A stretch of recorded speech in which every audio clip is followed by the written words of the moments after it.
बात करीब 15 साल पहले स्कूल के दिनों की है। मैंने 11th क्लास में नए स्कूल में एडमिशन लिया था। नए स्कूल, नए क्लास में मेरे लिए सब अजनबी थे। मैं चुपचाप सबसे पीछे बैठती थी। इंटरवल में मेरी क्लास के सारे स्टूडेंट्स बाहर चले जाते थे, लेकिन मैं अकेले क्लास में ही बैठी रहती थी। कोई नहीं था जिससे मैं बात करती। एक दिन इंटरवल में जब हमेशा की तरह क्लास खाली था और मैं बैग पर सिर रखकर सो रही थी, तो अचानक किसी ने मेरी पीठ पर हाथ रखा। मैंने चौंक कर बैग से अपना सिर हटाया। मेरे बराबर में एक लड़की बैठी थी। तुम कौन हो? और सुबह तो तुम यहाँ नहीं थी। मेरा नाम शालिनी है। मैं भी तुम्हारी तरह अकेली हूँ। क्या तुम मेरी फ्रेंड बनोगी? शालिनी के रूप में नया दोस्त पाकर मैं बहुत खुश थी। शालिनी बहुत कम स्कूल आती थी और मेरे अलावा क्लास में किसी से बात नहीं करती थी। एक दिन शालिनी ने मुझसे कहा, आराध्या, आज मेरा बर्थडे है। आज शाम को तुम मेरे बर्थडे पार्टी में जरूर आना। शालिनी ने अपने घर का एड्रेस मेरी डायरी के लास्ट पेज पर लिख दिया था। उस शाम मैंने अपनी फेवरेट ड्रेस पहनी और डायरी का वो पेज फाड़कर जिस पर शालिनी ने अपना एड्रेस लिखा था, शालिनी की कॉलोनी की तरफ चल दी।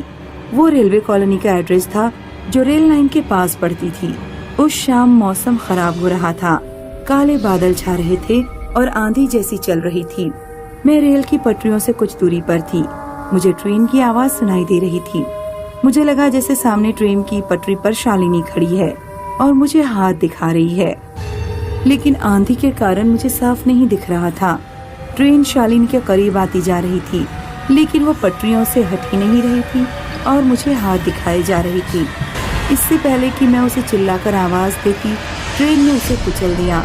मेरी आंखों के सामने पूरी ट्रेन उसके ऊपर से गुजर गई। मैं आंखों से आंसू लिए दौड़ती हुई पटरियों के पास पहुंची तो मैंने देखा कि पटरियों पर कोई नहीं था। मुझे समझ नहीं आ रहा था कि कुछ देर पहले जो देखा उस पर विश्वास करूं या अभी जो देख रही हूं उस पर विश्वास करूं। सोच में डूबी मैं पटरियां पार कर रही थी।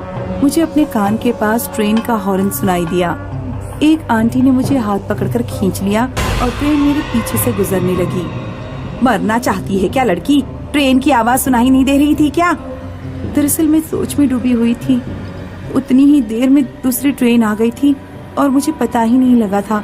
मैं रेलवे कॉलोनी में उस मकान नंबर पर पहुंची जो मेरी डायरी पर लिखा था। बाहर से ऐसा लग रहा था कि मकान के अंदर कोई है ही नहीं। मेन गेट खुला था। मैं मकान के अंदर गई, लेकिन अंदर का माहौल बिल्कुल अलग था। बर्थडे पार्टी की पूरी सजावट थी। गुब्बारे, झालर, सब कुछ लगा हुआ था। आराध्या, तुम आ गई? देखो ना, मैं कितनी अकेली थी। अब तुम आ गई हो तो मैं अपना केक काटूंगी। तुम बस 1 मिनट रुको। मेरी मम्मी ऑफिस से आने वाली हैं, मैं उन्हें लेकर आती हूँ। इतना कहकर शालिनी घर के बाहर चली गई। शालिनी का इंतजार करते करते मुझे 1 घंटे से ऊपर हो गया। मुझे समझ नहीं आ रहा था कि मैं क्या करूं। आखिरकार मैं घर के बाहर गई। पड़ोस में खड़ी एक औरत मुझे अजीब तरह से देख रही थी। वो मुझसे बोली, कौन हो तुम और उस घर में अकेली क्या कर रही थी? मैं अपनी फ्रेंड शालिनी के घर आई हूँ। वो अपनी मम्मी को लेने गई है। आज उसका बर्थडे है। उसने अपनी बर्थडे पार्टी में मुझे बुलाया है। काफी देर हो गई, वो अभी तक वापस नहीं लौटी। तब मैंने औरत के मुंह से जो सुना, उसे सुनकर मेरे होश उड़ गए।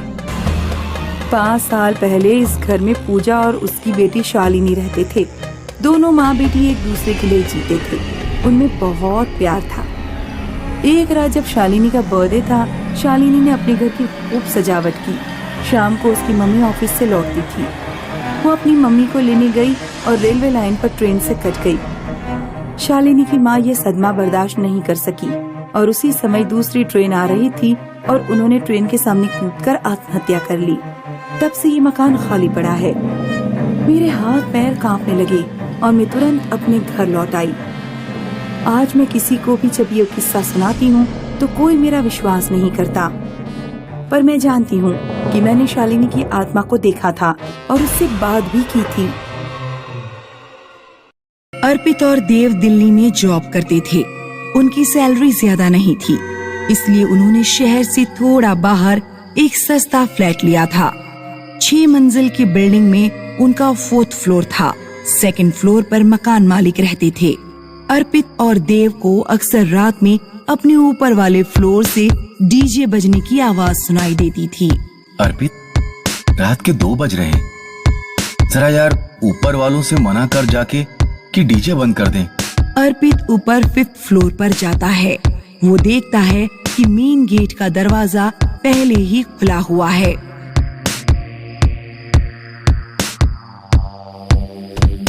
अर्पित जैसे ही गेट खोलकर अंदर जाता है, म्यूजिक की आवाज आना बंद हो जाती है। वो देखता है कि दूसरा फ्लैट खाली पड़ा है और वहाँ कोई नहीं है। अर्पित फ्लैट की खिड़की के पास जाकर बाहर झांकने लगता है, तभी कोई पीछे से उसके सिर पर हाथ मारता है। कौन है? कौन है यहाँ पर? अर्पित बुरी तरह डर जाता है और तुरंत फ्लैट से बाहर भाग जाता है। अगले दिन सुबह देव अर्पित से कहता है, थैंक यू यार, कल रात में डीजे बंद करा दिया। मैं तो सो ही नहीं पा रहा था। मैं भी पूरी रात नहीं सो पाया। क्यों? कल रात डीजे मैंने बंद नहीं कराया था, तो ऊपर वाले फ्लैट का दरवाजा खुला हुआ था। मैं अंदर गया तो शोर अपने आप ही बंद हो गया और फ्लैट में सिर पर टीप मारी। ये तुम क्या कह रहे हो? कोई हॉरर स्टोरी लगती है। जो भी कह रहा हूँ सच कह रहा हूँ। देव अर्पित की बातों का विश्वास नहीं करता और ऑफिस चला जाता है। उस रात देव ऑफिस से लौटा तो उसकी फ्रेंड नेहा भी उसके साथ थी। नेहा का बर्थडे था। नेहा देव और अर्पित के साथ केक काटकर अपना बर्थडे सेलिब्रेट करती है और फिर तीनों सो जाते हैं। रात में फिर उन्हें ऊपर वाले फ्लोर से शोर सुनाई देने लगा। अरे यार, आज फिर से? आज मैं नहीं जाऊंगा, तू जा। तुम दोनों रहने दो, मैं जाती हूँ। लगता है ऊपर के फ्लोर वाले इतनी रात में पार्टी कर रहे हैं। नेहा ऊपर जाती है। 5th फ्लोर का दरवाजा बंद था। नेहा तेजी से दरवाजा खटखटाती है।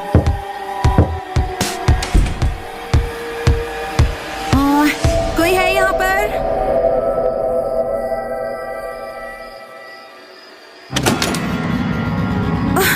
खोलो, किसने मुझे बंद किया? हे भगवान, मैं तो अपना मोबाइल भी साथ नहीं लाई।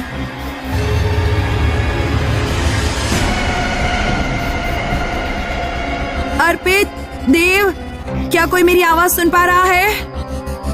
अर्पित और देव अभी भी सो रहे थे। देव को नेहा के चीखने की आवाज सुनाई देती है।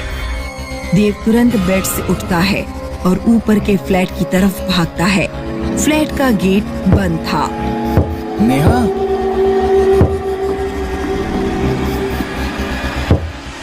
देव दौड़ता हुआ नीचे जाकर अर्पित को जगाता है। अर्पित, ऊपर नेहा फ्लैट में बंद हो गई है। फ्लैट का दरवाजा खुल ही नहीं रहा है। अर्पित और देव दोनों ऊपर जाते हैं और फ्लैट का दरवाजा तोड़ देते हैं। नेहा बिल्कुल शांत खड़ी हुई थी और खिड़की से बाहर झांक रही थी। नेहा, अरे तुम लोग आ गए, चलो नीचे चलते हैं। अभी तो तुम्हारी चीखने चिल्लाने की आवाजें आ रही थी। नहीं, मैं नहीं चिल्ला रही थी।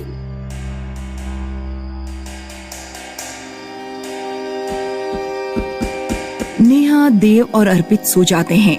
कुछ देर बाद ऊपर के फ्लैट से फिर शोर आने लगता है।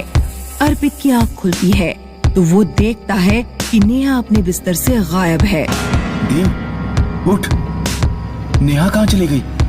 अर्पित और देव दौड़ते हुए ऊपर के फ्लैट पर जाते हैं। फ्लैट के अंदर घुसते ही उनकी आंखें फटी रह जाती हैं।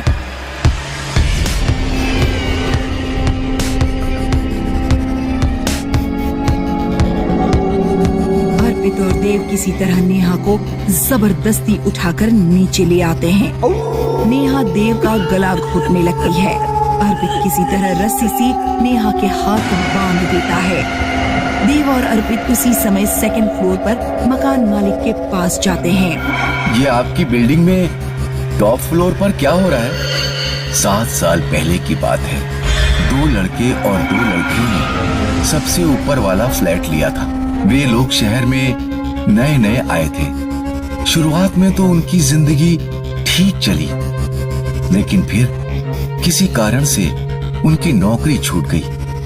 वे दोनों लड़कियां उन दोनों लड़कों की गर्लफ्रेंड थी। नौकरी छूटने के कारण आर्थिक परेशानी झेलने लगे। और फिर एक दिन उनमें से एक लड़की का बर्थडे था। बर्थडे मनाने के बाद उन चारों ने कूदकर आत्महत्या कर ली। तब से ऊपर वाले फ्लोर से ऐसी पार्टी की आवाजें सुनाई देती हैं। हालांकि वे किसी को नुकसान नहीं पहुंचाते। तुम चाहो तो रहो या फ्लैट खाली कर सकते हो। देव और अर्पित वो फ्लैट खाली कर देते हैं। आज भी अगर कोई 4th फ्लोर पर रहने जाता है तो उसे ऊपर वाले फ्लोर से पार्टी की आवाज सुनाई देती है।